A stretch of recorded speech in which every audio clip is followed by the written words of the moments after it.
Okay.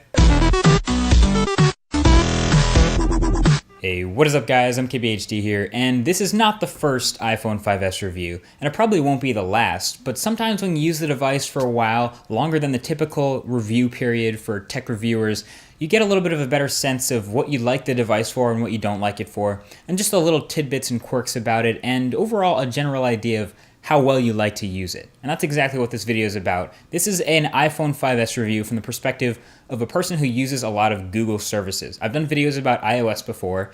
This is my first iPhone review. Believe it or not, this took me like 7 iPhones to actually do a review of it. But without any further ado, let's get right on into this. So this is the iPhone 5S in space gray. It comes in 3 colors, but this is the one I personally thought was my favorite.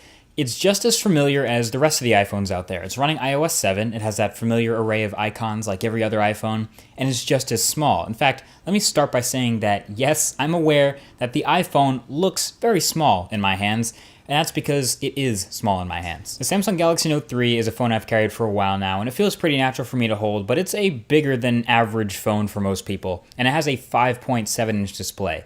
But to me, it doesn't feel all that extreme. But a smaller, more common option that you'll probably see more frequently is the Samsung Galaxy S4. This is a pretty popular phone, and it has a 5-inch display.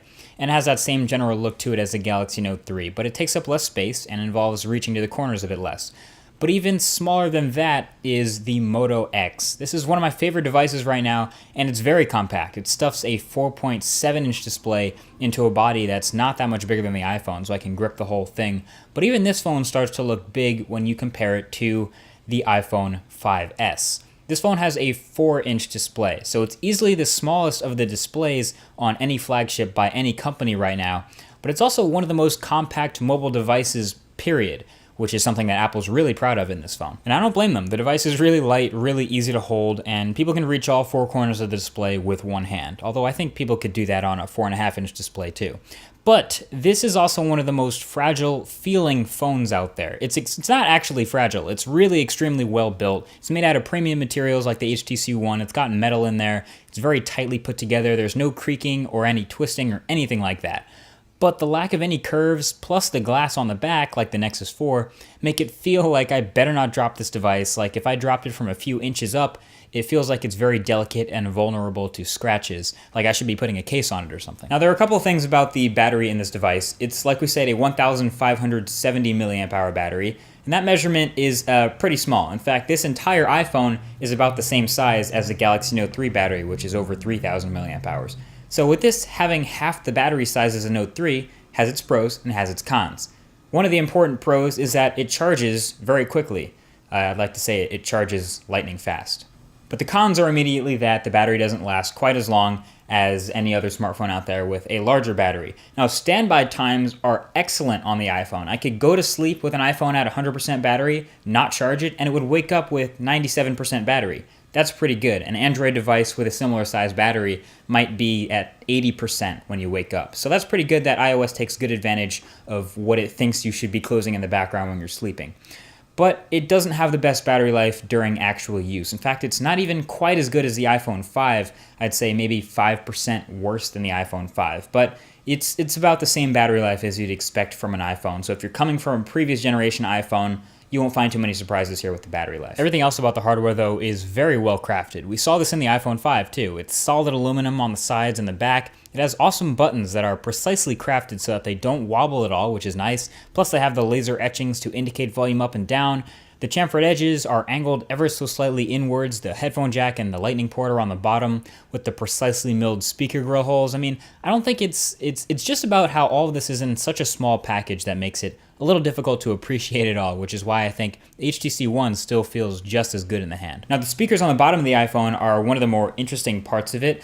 I expected them to be really good, but check this out. There are 2 speaker grills at the bottom of the iPhone. That looks great. It looks like stereo speakers. But it's actually just a single driver. The right-hand side sort of echoes over to the left-hand side. So if you cover up the left-hand side, you will hear no change in the sound. But if you cover up the right-hand side where the driver is, you can completely mute the speaker. So you have to be sure not to do that by accident. I'll give you a sample of the sound.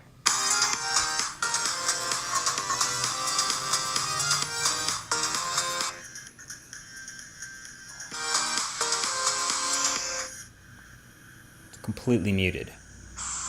Well, anyway, like we've said, the iPhone has obviously familiar hardware on the outside, but what about the inside? Because that's where the main change came from between the 5 and the 5S. Now, if you thought the Moto X was a consumer-oriented device that didn't care about specs and targeted the average consumer, wait till you see the spec sheet of the iPhone 5S. It has, on paper, the same specs as, literally, not even exaggerating, a flagship from 2011. Meet the Samsung Galaxy S2. Release date, April 2011. Inside, it had a dual-core 1.2 GHz chip, 1 GB of RAM, 32 GB of storage, an 8-megapixel camera, and a 1650 mAh battery.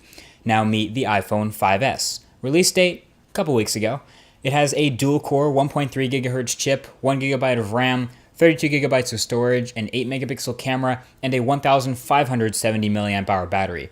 So this is where Apple does its absolute best to make sure specs don't matter nearly as much as they used to. They control the entire experience from the hardware to the software, and there's a lot of optimization going on, and in the end, performance throughout iOS 7 is pretty snappy. It performs on par with just about every other flagship today that has an 8-core chip and double the RAM and 20-megapixel cameras. And iOS, as we know, never really required all that much resources to run smoothly and multitask well and not eat through battery life like a hungry wolf through steak, so it's not really a surprise that the iPhone 5S is quite fast, especially when compared to older iPhones.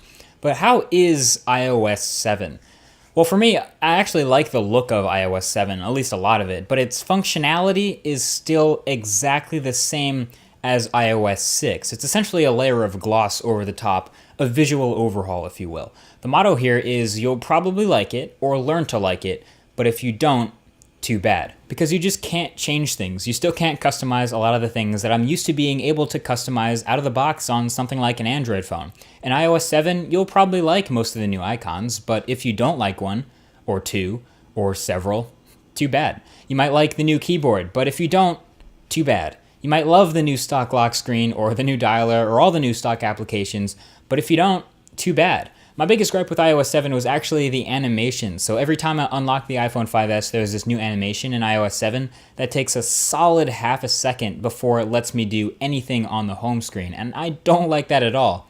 And that's too bad. So now anytime I want to unlock the phone, and I already know I want to go to the second page of apps, I have to wait for the animation to finish before I can do anything, because while it's animating, it's unresponsive on the touchscreen. Still bugs me to this day. I wish I could change the animation speed, just speed it up a little bit.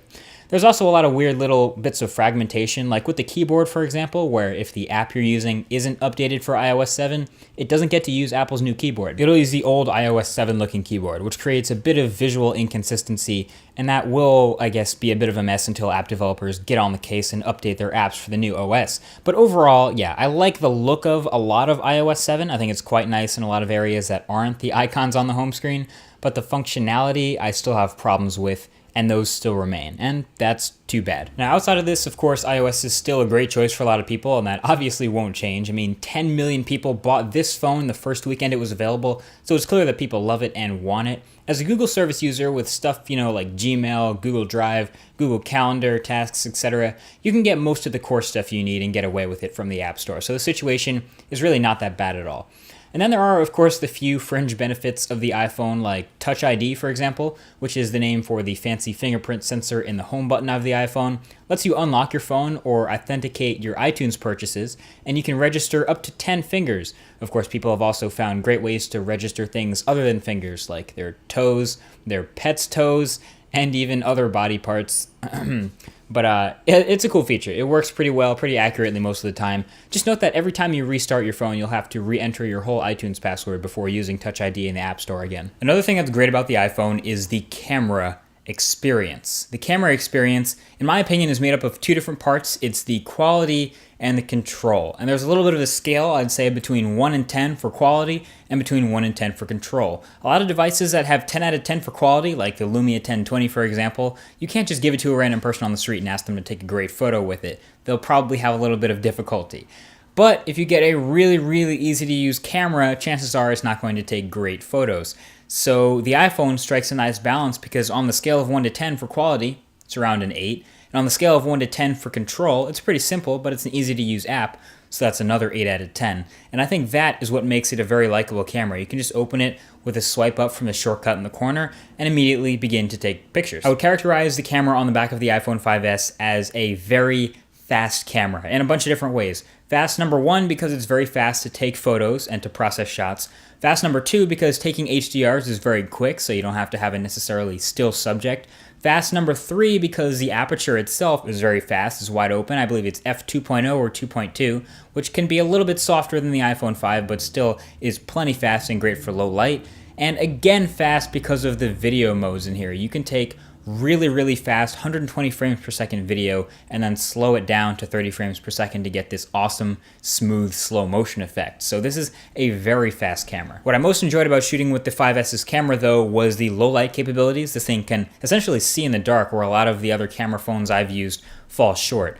But you can see all the test shots that I took in the full Imgur link in the description right below that like button, where you'll see, low light shots and regular light shots. And you'll see that the photos it takes are really pretty solid. The colors were very accurate, like extremely colorful and saturated. The detail was pretty much all there. It was only a little bit softer than the iPhone 5 because of the wider aperture, but overall, the shots you get out of this thing are very good. Overall though, in terms of the quality of photos and videos you get, and the control you have over them, this is up there in some of the best smartphones you can get to take photos with. So yeah, using the iPhone 5S is just as you would expect. You get great performance, smooth animations throughout, you get that super compact form factor and excellent build quality and design and material choices, and you get the usual quirks with a relatively new operating system, but those will either iron out or you'll get used to them. You get that future-proofness with the new 64-bit architecture, Apple's new chip, and Apple having control over the whole OS and ecosystem.